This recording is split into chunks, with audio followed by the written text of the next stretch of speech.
Tonight's headlines are brought to you by McDonald's. Good evening, Commonwealth, and thanks for watching the Channel 2 News. I'm Ashley McDowell. Let's take a look at tonight's top stories. The number of positive COVID-19 cases in the CNMI rises to 53. Also tonight, more witnesses are called to the stand in the trial of Mayor of Rota and his wife. And a suspect is behind bars after throwing an object through the windshield of a vehicle. In sports, just in its second year, TASI 2 table has big plans. Stay with us, these stories and more are next.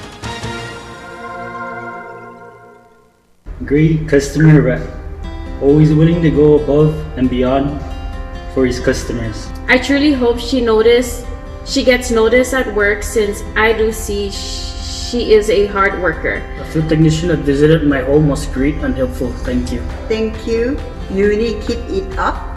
Your customer service is always very good. Awesome customer service with great technicians that are really helpful. Thank you so much, Sherlyn and Docomo Pacific. That's so sweet. Feels good to see this kind of messages because we try our best to do customer service. We make sure that we will 100% resolve the issues. For all those people that are seeking assistance, I just want my customers happy and help them out each and every day. I would want to go to a place with someone that's just like me. Thank you. Thank you. Come to Docomo and you'll feel like you're at home.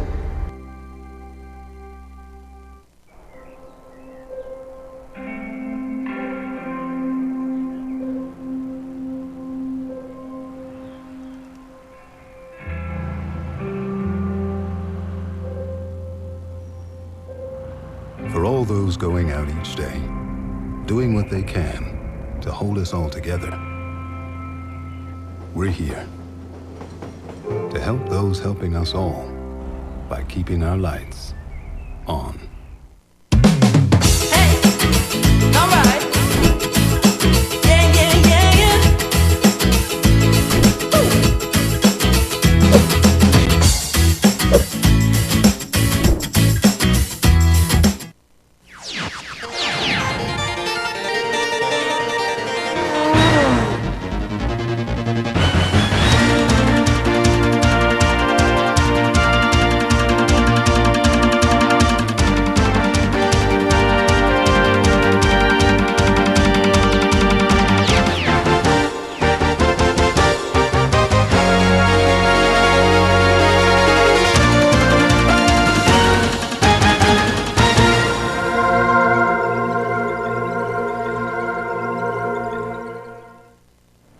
Half a day to Ruwami and good evening, Commonwealth. Today is Monday, August 17th, 2020. 3 individuals tested positive for COVID-19 upon arrival, bringing the CNMI's current case count to 53. Sally Lemus reports. The individuals were identified through incoming traveler screening and are now in the designated isolation for close monitoring. CHCC and the COVID-19 Task Force says immediate contact tracing has been initiated for passengers on the same flight, close family members, friends, and associates. Of the 53 confirmed cases, 28 have been identified through port of entry, 15 from known contact, and 10 through community screening. This afternoon, CHCC officials reveal more details of the most recent community-acquired case. Case number 50 was identified pre-operation screening for a scheduled operation at CHCC Hospital. The contact risk level has been assessed and is deemed as a low-risk exposure. With that being said, CHCC is a hospital that deals with infectious diseases on a daily basis, and because the patient was seen at CHCC and much more in a sterile setting, the risk of spread of infection is considered low. CHCC policy requires all patients scheduled for surgery to undergo a PCR swab testing. After being informed that the individual was tested positive, CHCC immediately began contact tracing. CHCC has identified 10 personnel, 3 providers, 5 RNs, and 2 NMC nursing assistant trainees as having close contact with case 50 and have been quarantined and are being monitored. Officials say there are still lots of unknowns in this case, but when asked about community transmission, this is what they had to say. My gut feeling is that no, We have not had community transmission because we would have seen it, appearing at our hospital. I feel that our ability for individuals to get testing at CBTs that we've offered has provided us more coverage and percent testing than probably anywhere in the country. So as far as ensuring that we have closed or continue to have a closed handle on potential community transmission, I think we're doing the best that we can do. Reporting for KSPN News, I'm Sally Limis. The jury trial for United States versus Rota Mayor Ephraim Adelig and his co-defendant Evelyn Adelig continued today in federal court. In the courtroom of Chief Judge Ramona Manglona, the prosecutor's key witness, Travis Hurst, who is the Office of the Public Auditor Investigator, was on the stand for day 2 of questioning. Around 2:15 p.m., Hurst was called down from the stand after no further questions. 4 more witnesses were called up today by Attorney Eric O'Malley, representing the government. Attorney David Baines is representing Mayor Ephraim, and Attorney Stephen Pixley is representing Evelyn. Questions were asked to the 4 witnesses pertaining to Ephraim and Evelyn's travel and attendance to a conference in Guam and the Flame Tree Festival. Ephraim Adelig and Evelyn Adelig are facing charges involving government-funded trips taken at different times in 2018 to Guam, Palau, the U.S. mainland, South Korea, and Saipan. The jurors were sent to recess around 3 p.m. today. The trial continues tomorrow morning at 8:15 a.m.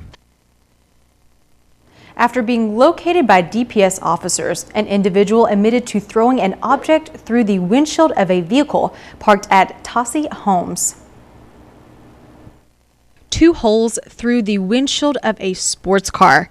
That is what officers from the Department of Public Safety responded to August 12th at TASI Homes near Sugar Dock. The caller was not the victim in this case, but the caller was a neighbor. The neighbor did help the officers get in contact with the people who run the surveillance and security of the building, and police were able to view the surveillance footage. In the surveillance footage, police did notice a male individual that threw an unknown object at the damaged vehicle, which led to it having 2 punctured holes on the windshield of the car. Pangilinan says the owner of the vehicle was not on island when the incident occurred, but after viewing video surveillance, officers were able to identify Lucas Manglona as the suspect, because this isn't the first time officers have dealt with Manglona. With this case, with this suspect, officers were quick to identify the suspect from previous incidences where they have encountered, where they've responded to a scene, and the witnesses in the area have positively identified Manglona in other cases. Management of TASI Homes Apartments says this is the 3rd time Manglona has demolished their tenant's vehicle. The first incident happened on July 3rd. The footage shows the individual throwing an object to the window with great force. Management said the owner of the vehicle filed a report to DPS and provided footage from the CCTV. But Manglona was still able to return to the parking area on July 8th and damaged another vehicle. The management says other tenants have also complained about seeing Manglona walking around the parking lot every now and then, but fear that if approached, something may happen to them. Manglona was arrested the same day for criminal mischief, where he was cleared at Canoa Resort before being booked and detained at the Department of Corrections. Bail is set at $3,000. Pangilinan says DPS is investigating other crimes that have been reported in that area. Coming up, college students are welcome back to school, but with a new normal. More after the break.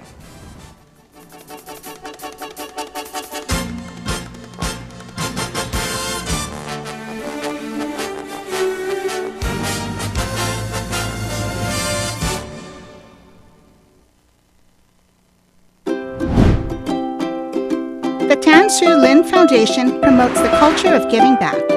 The foundation and its generous partners are committed to supporting programs that include health, education, and sports. Initiatives that promote arts and culture, the environment, and tourism will benefit our community and our residents. Giving back and making a difference will help ensure that the island paradise we call home will be a better place to live.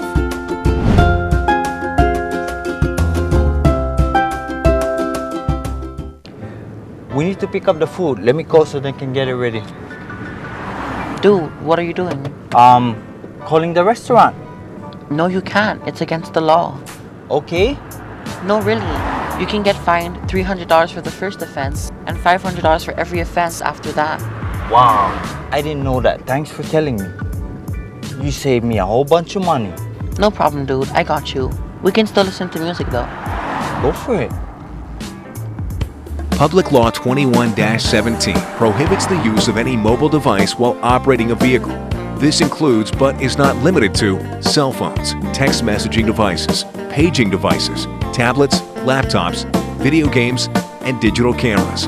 Stay safe, CNMI. Keep your eyes on the road and not on your phone. Brought to you by the National Highway Traffic Safety Administration and the CNMI Department of Public Safety, an equal opportunity provider and employer.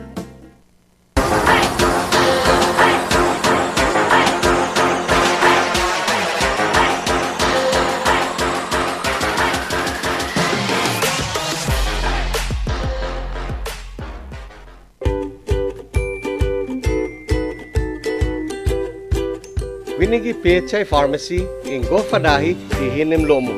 Our complete line of pharmaceuticals and lowest prices ensure you get the treatment that you deserve. Our compassionate, friendly, multilingual staff will take the time to get to know you, explain your medications to you, and answer any questions that you may have. Ngere eyor sumaye ukalweres ren, kutsu wayor safeye emal ebalusyu klalyam weres. Inumin ang inyong gamot ayon sa inireseta ng inyong doktor at alinsunod sa bilin ng inyong pharmaceutical. We accept most insurance, but in case you don't have coverage, we offer cost-effective generic drugs. PHI Pharmacy, your lifelong partner in health. PHI, the pharmacy you can trust. Welcome back to the Channel 2 News. Schools have been given the go-ahead for reopening by Governor Torres. Some private schools in the CNMI have already started back, and the mode of instruction varies. Today is the first day back to school for students at Mount Carmel. Galvin De Leon Guerrero, Mount Carmel School president, states the first 2 weeks will be online, then some in the classroom, depending on the age group. In education, there's this term called differentiated instruction, right? And you basically use different approaches for different students. And we're essentially employing that for our grade levels. The younger kids need more interaction. So the younger kids are going to have more face-to-face interaction. They're going to have 4 days out of the week in face-to-face classes. They're still going to have an online component, but most of it's going to be face-to-face. Whereas grades 7 through 12, they are much better at managing online work, so they're going to have maybe 2 days of face-to-face or 1 day of face-to-face, but mostly online. With 4 tools of instruction. Last year, when we transitioned to online, we adopted 4 tools for online learning, and they were Zoom, Edmodo, Khan Academy, and Chief 3000. Those are our 4 primary tools that we're going to continue using this year because students and their families have gotten used to them. He states when students are back in the classroom, Mount Carmel will have the proper personal protective equipment in place to ensure everyone's safety. We've managed to separate all the desks by 6 feet. We've got markers all around campus, and we're putting up signs that shows people where to go. We've gotten face shields for our teachers, and we've also developed very strict policies and procedures for anyone that's on campus. De Leon Guerrero says in order to have students full-time in the classroom, a couple factors must happen first. The only way we will open up completely to face-to-face classes is if we've essentially zeroed out community transmission, or if a vaccine is readily available. Then we can resume face-to-face classes. Our Sally Lemus speaks with college officials as they also begin classes today. It's the first day of the fall semester at the Northern Marianas College. Interim President Frankie Elliptical tells us how back to school looks like in the new normal. As you know, this is a unique semester because we're still in the midst of the pandemic. So most of our classes, 90%, is online or virtual, employing different mechanisms of instructional delivery. Some are asynchronous and some are synchronous, where they're online at the same time with the instructor. We do have a small number of in-person classes, but the in-person component of those classes where they actually meet do not begin until the end of the month, August 31. Elliptical says out of the 247 classes offered, less than 10% requires an in-person component.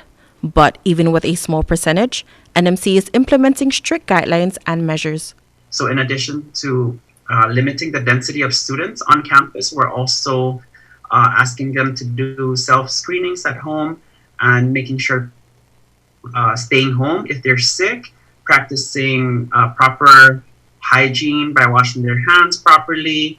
We have sanitation stations at all the pods at the different high traffic areas on campus. We're requiring the use of masks if you're on campus and if you're walking about. Student Leadership Coordinator Alexis Cabrera speaks on what adjustments were made for the new norm of classes. So some of the changes that we made for the fall semester includes creating an online new student orientation where we provided a comprehensive scope of different services, programs, and resources that our students are able to access to our NMC online Moodle. The beauty of it is that they're able to go through it at their own pace. They can jump from section to section. There's contact information and just a bunch of key things that we feel our students need to know to prepare them for the semester. Despite limited movement, NMC has continued to set up a line of activities related to academics, health and wellness, social and recreational that will all be held virtually. But going virtual is quite costly. Elliptical talks about some of the financial challenges of the institution. Of course, on the institution side, we're having to purchase additional software licenses. We have to purchase more personal computing devices for our faculty. We're also in the process, Sally, of purchasing additional computer devices to make a limited number available. As you know, we cannot buy a whole lot for every student or for a big number of students. But what we can do is make some available for a loan program. But, you know, the ordering of any number of laptops, you know, it always exceeds a certain amount. So we have to go through a procurement process. So sometimes you can't just have it ready already in time. We're thankful that many of our students are able to connect and use their own devices. But we are also helping some students who have indicated that they need help to internet connectivity. Additional costs includes purchasing software that accepts online payments for tuition fees and other expenses. NMC has also upgraded their facilities for extra safety measures during this pandemic. So now if you go into the NMC restroom, you will have, we tried to make the whole experience touchless. So we've replaced the faucet, the flushing mechanism, the paper towel dispenser, where it's all motion sensor so that you don't have to touch anything. Elliptical shares what he thinks are some of the biggest challenges for the fall semester. The biggest challenge, I think, for students is just to maintain that connectivity to not only to their teachers, to their instructors, to the different student service office at NMC, but also to their classmates and their friends, and make sure that those connections are meaningful. Because again, as I mentioned, the college experience is not just about academic, about taking and learning the content of your courses. It's also about developing your whole person. So I want to make sure that students do that in a different number of interactions. The other thing is the issue of the pandemic in our community continues to change. We see other things that other islands and other states, you know, the number of positive cases go up and down and things like that. So although we've implemented some measures here on campus, we also are ready and flexible and anticipating that we can recall or roll back any of these measures and go back to a more stricter version if we need to.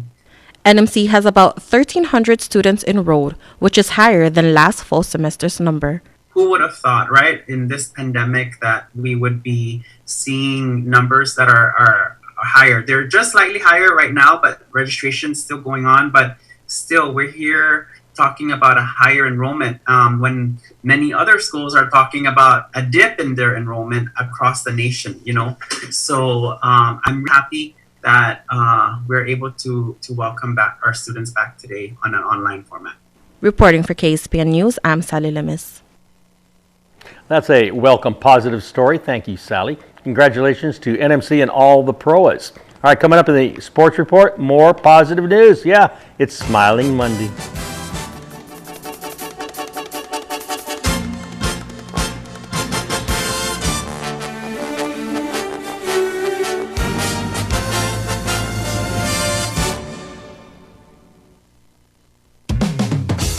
Thank you for being here with us. For finding ways to keep things happening. For making things feel a lot better. Thank you. Energize, realize, feels so good just to be alive. Time's a gift, my time is free. I can spend it on you, you can spend it on me. I can say you'll be blown away by the change you see me. And I feel alright, dance all night, put a little flavor in my life. Thank you for staying strong with us. And for us. Thank you for always connecting. For keeping us together. Thank you. Thank you. Thank you. Thank you. Thank you. Thank you for reminding us that despite this distance, we are still better together.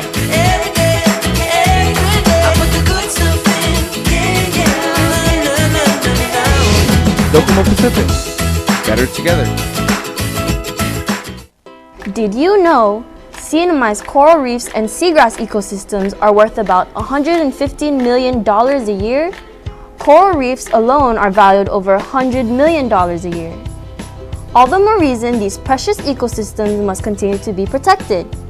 Coral reefs are important to the people of the CNMI because they provide traditional and subsistence uses, production of commercial food products, recreational opportunities for a healthy tourist economy, and physical protection from storms. Do not break or collect coral to take home with you. We need them. Corals are living animals, and it takes decades to create reef structures. Planting trees, grass, and shrubs on bare soil helps prevent sediment from entering our oceans. Trees also help fight climate change. Use a rain barrel and collect water from roofs, yards, and paved surfaces. You can help keep storm water on your property and pollutants out of waterways by building a rain garden. The ocean floor isn't a dance floor. Stepping on corals can break them. Maintain buoyancy when snorkeling or diving. Nutrients from excess fertilizer increases algae growth that blocks sunlight to corals. Coral reefs need clean, clear water to survive. Help keep our beaches litter-free. Always take out your own trash and a little bit more. Anchor in sandy areas away from coral and seagrass or use mooring buoys so the anchor and chain do not drag on nearby corals. Reduce, reuse, rethink, repair, refuse, recycle. Do not feed the fish. Do not take or step on coral. Do not collect shells. Do not fish. Help with local tree planting community events, local beach cleanups, and get involved in protecting your watershed. Participate in training or education programs that focus on reef ecology. You can make a difference. Please contact Mina to get involved in community conservation.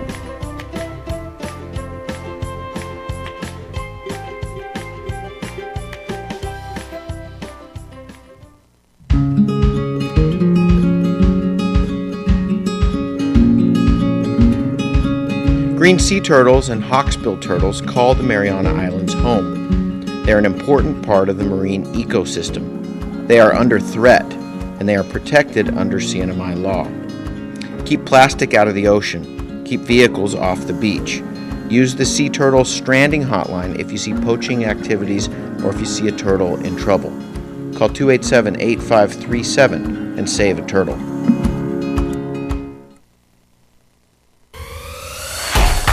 Tonight's sports brought to you in part by Tan Holdings through the Tan Su Lin Foundation, making communities a better place to live.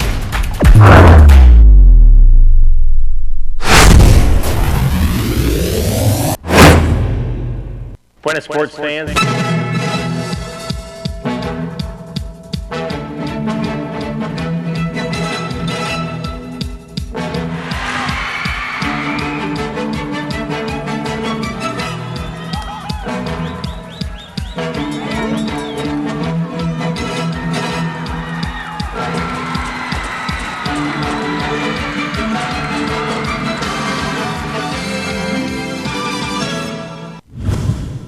Buenas sports fans, we continue to focus on fishing this summer. There's sports fishing and fishing for subsistence. Either way, it's a healthy way to enjoy our bountiful waters, something worthy of passing on generation to generation.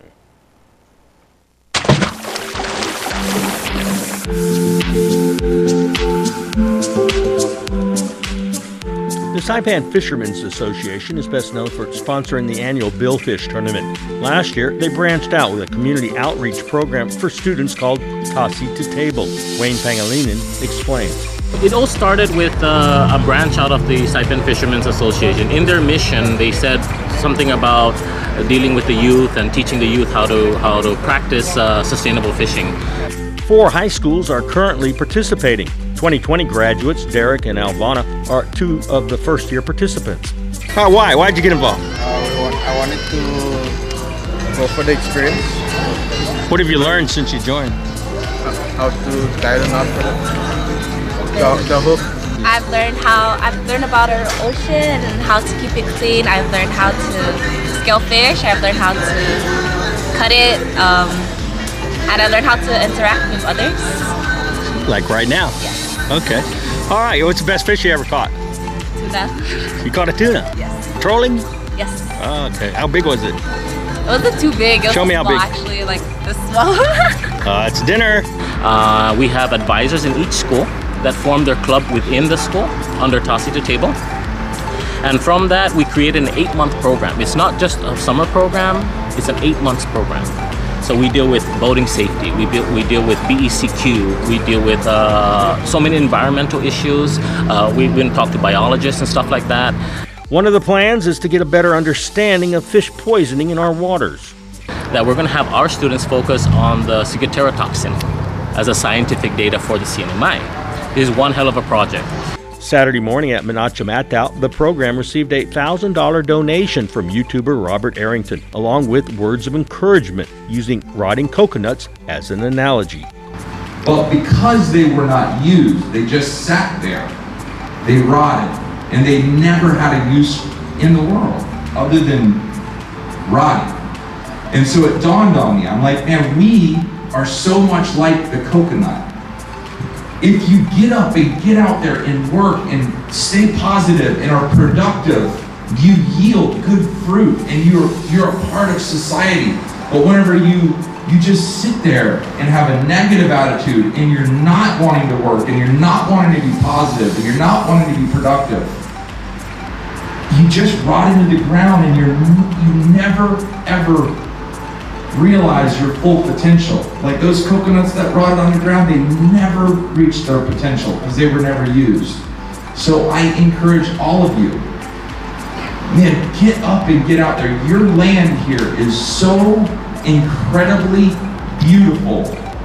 And every day that you try to do something positive, it will build you up and it will create a habit. The COP program, the volunteers, and the students, we want to say thank you, Rob. Thank you for what you've done. Thank you for the contribution to the program. That money's going to go a long way to help us achieve our goals. Pangilinan says the roots of this program have spread deep and quick.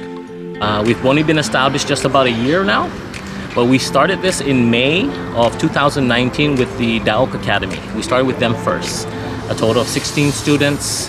It worked out so well. And then we just said, you know, we're going to blow this up. And started September last year, and we had about 48 students from the 4 high schools. And now we're just continuously growing. And hopefully, knock on wood, that we get bigger and stronger.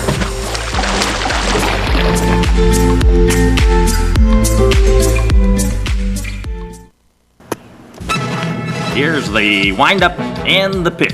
I don't believe what I just saw!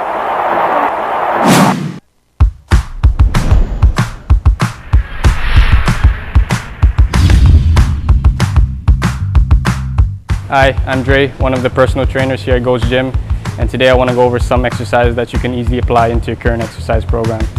Now I have here with me Vince, and he's going to be demoing some of those exercises. Now the first one today is going to be a one-arm dumbbell row. Before I have Vince here execute a few reps, what we want to remember with virtually any exercise is your setup. If you start in a bad position, it's not going to look good and it's certainly not going to feel good. So a common mistake with here is obviously a rounded upper back, and as you can see, he's not very rigid or stable. So what we're going to do is correct that just a little bit.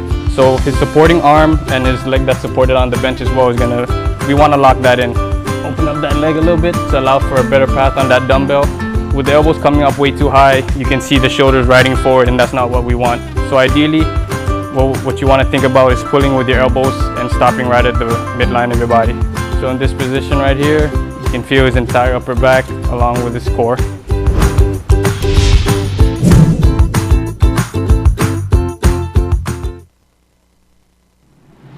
Go-karts, off-roading, and the driving range now open at Marianas Trekking.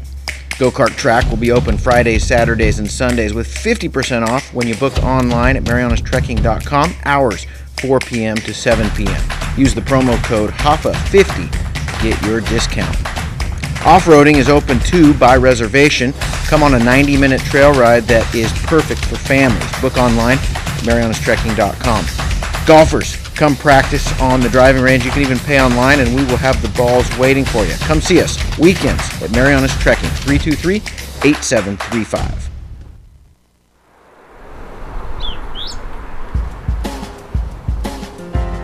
Some disturbed weather around the Marshall Islands that we're watching. All right, today in the Death Valley, California, 130 degrees, and that could be a world record. We didn't even come close to that, thank goodness.